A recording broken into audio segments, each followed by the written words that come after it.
দেখে মনে হতে পারে এটি সবুজের গালিচা বিছানো পথ কিংবা মাঠ।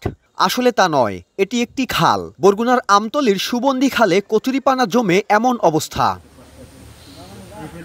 স্থানীয়রা জানান, ১ দশকের বেশি সময় ধরে খালটির কচুরিপানা অপসারণ না করায় নানামুখী সমস্যায় পড়েছেন ২০টি গ্রামের প্রায় ২.৫ লাখ মানুষ।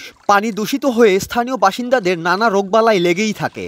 এছাড়াও পানি সংকটে বাসিন্দারা। কৃষি নির্ভর এই এলাকায় কচুরিপানার কারণে খালে নৌযান চলাচল বন্ধ হয়ে যাওয়ায় উৎপাদিত ফসল পরিবহনে বিপাকে পড়েছেন কৃষকরাও। বছর পর বছর এই খালে কচুরি পরিমাণে যাতায়াতে বা চলাফেরায় নানান বিলে অসুবিধা হইতেছে। মশা মাছি এগুলো তো এই ইতি জন্মায়। গরু বছর নেওয়াইতে পারে না, খুবই একটা পানির সংকট। পানি উন্নয়ন বোর্ড জানিয়েছে, ১৫ কিলোমিটার দৈর্ঘ্যের সুবন্ধি খালের কচুরিপানা অপসারণের জন্য ১,৯২,লাখ টাকা ব্যয়ে একটি প্রকল্প হাতে নেওয়া হয়েছে।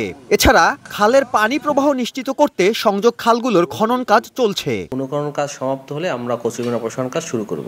এর আগে ২০২১ সালে সুবন্ধি খালের কচুরিপানা অপসারণের জন্য ২,২৫,লাখ টাকা ব্যয়ে একটি প্রকল্প হাতে নেয় পানি উন্নয়ন বোর্ড। তবে পরিকল্পনা কমিশনের আপত্তিতে প্রকল্পটি বাস্তবায়ন হয়নি।